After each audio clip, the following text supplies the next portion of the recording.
So ఇక అమరావతి రైతులు సిచ్యువేషన్కి వస్తే అమరావతి రైతులు మళ్ళీ పాదయాత్ర చేస్తారా? మరి అమరావతి రైతులు పాదయాత్ర చేస్తే ఈసారి జనాలు కన్విన్స్ అవుతారా? జనాలు సపోర్ట్ చేస్తారా అంటే దీంట్లో సపోర్ట్ చేయటం కంటే కూడా ఏదైనా ఒక వెపన్ ఒక్కసారే ఉపయోగపడుతుంది. అది ఆల్ టుగెదర్ విపరీతంగా ఉపయోగపడింది 2019 to 2024. విపరీతంగా వచ్చింది సింపతి. గుద్దేశారు ఓట్లు.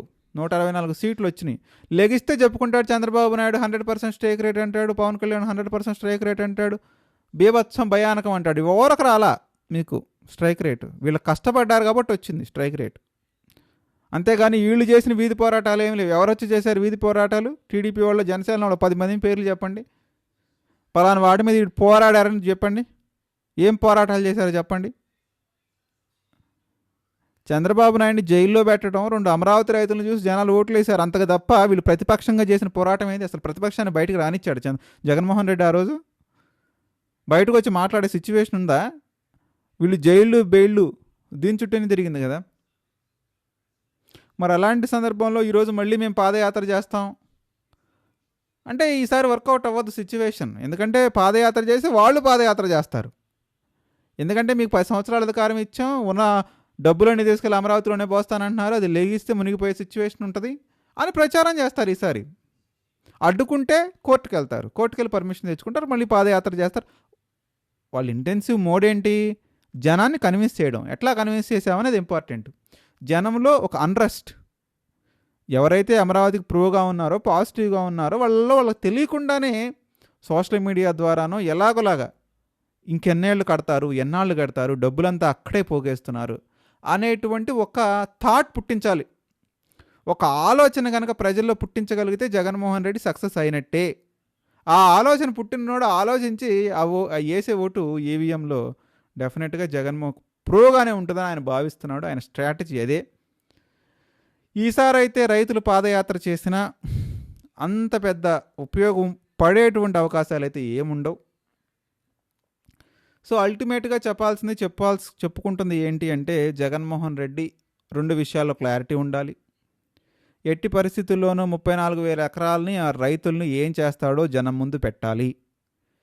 ఏదైతే 66,000 కోట్ల రూపాయలు ప్రజాధనం ఇప్పటి వరకు అమరావతిలో ఖర్చు పెడుతుంది, దాన్ని ఎవరు రెస్పాన్సిబిలిటీ తీసుకుంటారో జగన్మోహన్ రెడ్డి చెప్పాలి. అదేవిధంగా చంద్రబాబు నాయుడు అయినా ఇప్పటికైనా మీ ఊహాలోకాల నుంచి వదిలిపెట్టి కనీసం నేల మీద నడవాల్సినటువంటి అవసరం అయితే ఉంది. లేకపోతే తాజా ముఖ్యమంత్రులు, మాజీ ముఖ్యమంత్రులు కూడా పెద్ద టైం ఏం పట్టదు. అది పెద్ద ఈ అద్భుతం అయితే కాదు. ఎందుకంటే ఎవ్రీ 5 years ఎలక్షన్ జరుగుతాయి. జనాలు ఎవరిని ఎన్నుకుంటే వాళ్ళే ముఖ్యమంత్రి. ఇక్కడ ఉన్న వాళ్ళు అక్కడ అవటం, ఆ ప్లేసులు చేంజ్ అవ్వడం పెద్ద ఇంపార్టెంట్ ఏం కాదు. ముఖ్యమంత్రులు మాజీలు అవుతారు, మాజీ డిప్యూటీలు అవుతారు. అది పెద్ద ఇదేం కాదు. ఇట్స్ లైక్ నార్మల్ ప్రాసెస్సే. కాబట్టి చంద్రబాబు నాయుడు తేల్చుకోవాలి, అమరావతి రైతులు తేల్చుకోవాలి. ఇంకా నానుస్తామంటే కుదరదు. రైతులైనా కానీ ఒక కమిటీగా ఏర్పడవచ్చు. వాళ్ళు కమిటీగా ఏర్పడవచ్చు, ప్రభుత్వం మీద ఫోర్స్ చేయొచ్చు, ప్రెజర్ చేయొచ్చు, పోరాటమే చేయొచ్చు ప్రభుత్వం మీద. మరి వాళ్ళే సైలెంట్గా ఉంటాం మేము, జగన్మోహన్ రెడ్డిని తిడతాం మేము, ప్రెస్ మీట్లు పెడతామంటే అప్పుడు విన్నారు, ఇప్పుడు వినరు. ఎన్నిసార్లు ఒకటే మాట వాడి బోర్ కొట్టేసింది. ఇప్పటికే చాలామందికి న్యూట్రల్గా ఉండే వాళ్ళకి బోర్ కొట్టేస్తున్నారు. ఏంట్రా ఇది? నేను అదే చేశాను నా వీడియోలో. రాజకీయ పంజరంలో రాజధాని, నువ్వొక బాలయ్య, నేను ఒక బాలయ్య, నీ కోర్టులో ఒక బాల్, నా కోర్టులో ఒక బాల్ అని విసుకొస్తుంది విని. ఒక ఆయన ఏమో ప్రపంచ స్థాయి అంటాడు, ఇంటర్నేషనల్ స్థాయి అంటాడు ఒక ఆయన. అక్కడ మినిమం ఫెసిలిటీస్ ఉంచండిరా బాబు, చూపించండిరా బాబు అంటే ఆ మినిమం ఫెసిలిటీస్ గురించి మాట్లాడు. ఒక తిప్పి కొడితే ఒక 20,000 మంది, 30,000 మంది జనాలు ఉండరు. ఇప్పటికి ఎన్ని సంవత్సరాలు? 14 సంవత్సరాలు. ఈయనే ఉన్నాడు 7 సంవత్సరాలు, ఇప్పుడు 8వ సంవత్సరం నడుస్తుంది. 8 years అవుతుంది. ఒక 10,000 మంది జనాన్ని సృష్టించలేకపోయాడు, మైగ్రేట్ చేయలేకపోయాడు.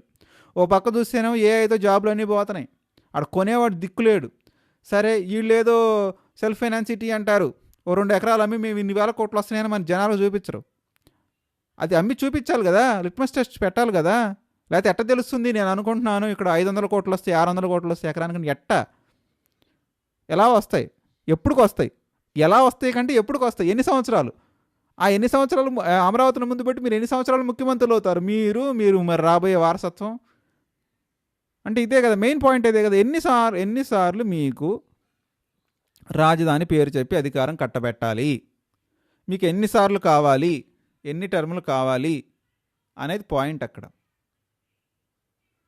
ఇక నడవదండి. అంటే ఇది ఎవరికైనా ఇష్టం ఉన్నా ఇష్టం లేకపోయినా, ఆప్టిమిస్టులైనా పెసిమిస్టులైనా, అవకాశవాదులైనా నిరాకాశవాదులైనా ఏదైనా కానీ ప్రతిదానికి ఒక టైం బౌండ్ లిమిట్ ఉంటుంది. మీకు రాజ్యాంగ ప్రకారం ఇచ్చింది కేవలం 5 సంవత్సరాలు మాత్రమే. తెలియకపోతే తెలుసుకోండి, లేకపోతే నేర్చుకోండి. నేను మాటలు చెప్తాను, నేను మాటలు చెప్తే ఎవరైనా నమ్మేస్తారు అంటే నడవదు. ప్రతిపక్షం యాక్టివేట్ అయ్యింది. ప్రతిపక్షం చేసే రాజకీయం రాబోయే 3 సంవత్సరాలు మీరు చూస్తారు. మీరు దాడులు చేస్తామన్నా కుదరదు, సోషల్ మీడియా మీద ఆంక్షలు పెడతామన్నా కుదరదు. ఎందుకంటే ఇట్స్ ఎ కాన్స్టిట్యూషనల్ రైట్ అండి. మీకు ఉన్న అవకాశాన్ని కొంతమేరకే మీరు ఉపయోగించుకోగలుగుతారు. సాయికృష్ణ కేసులో మీరు ఇంతవరకు క్లారిటీ ఇవ్వలేకపోతున్నారు. నిన్న జగన్మోహన్ రెడ్డి అడిగిన మాటలకి ఎవరు వచ్చి ప్రాపర్గా ఆన్సర్ చెప్పే సిచ్యువేషన్ లేదు అక్కడ. అది జనంలోకి బలంగా వెళ్ళలేదా సాయికృష్ణ కేసు? మీరు అనుకుంటున్నారా వెళ్ళలేదని? మీరు ఎంత పాజిటివ్ అట్మాస్ఫియర్ క్రియేట్ చేయాలనుకున్నా ఉన్న ఫ్యాక్ట్ జనం కళ్ళ ముందు కనిపిస్తుంది కదా. మీ ఎమ్మెల్యేల అరాచకాలు కనిపించట్లేదా? విజయవాడ వేదికగా ఒక మాజీ ఎంపీ, ఒక ప్రస్తుతం ఎంపీ రోడ్డును పడి తిట్టుకుంటుంటే చంద్రబాబు నాయుడు ఏం చేస్తున్నాడండి? 50 సంవత్సరాల ఎక్స్పీరియన్స్ అంటాడు.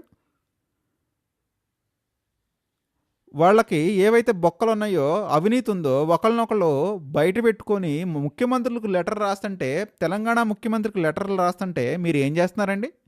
మీరు ఎందుకు చర్యలు తీసుకోలేకపోతున్నారండి? ఆయన తెచ్చుకొని పక్కన కూర్చోబెట్టుకుంటున్నారు. రేపు ఆయనకు సీట్ ఇస్తే గెలుస్తాడా? అంటే ఇంత అవినీతి జరిగిందని జనాలకు తెలిసిన తర్వాత కూడా మళ్ళీ ఆయన గెలిపిస్తారా? తిరువూరు ఎమ్మెల్యే విషయంలో మీరు తీసుకున్న చర్యలేందండి? అనంతపురం అర్బన్ ఎమ్మెల్యే విషయంలో మీరు తీసుకున్న చర్యలేందండి? శ్రీశైలం ఎమ్మెల్యే విషయంలో మీరు తీసుకున్న చర్యలేంది? శ్రీకాళహస్తి ఎమ్మెల్యే విషయంలో తీసుకున్న చర్యలేంది? ఇంకొక ఆయన ఉంటాడు ఇక్కడ ఏలూరు దగ్గర, ఇక ఆయన గురించి ఎంత మాట్లాడినా తక్కువే. అక్కడ ఒక ఆయన ఉంటాడు ధర్మవరం. ఇంతమంది ఎమ్మెల్యేలు ఉన్నప్పుడు ఇక తాడిపత్రి ఎమ్మెల్యే గురించి చెప్పేది ఏమనేది కదా, ఒక స్పెషల్, అదొక సామంతరాజు పరిపాలన అక్కడ. మరి ఇన్ని లోటుపాట్లు ఉన్నప్పుడు మీరు ఏం చేస్తున్నారు అంటే ఏ రకంగా చంద్రబాబు నాయుడు ఈసారి గద్దెనెక్కిస్తారనుకుంటున్నారు?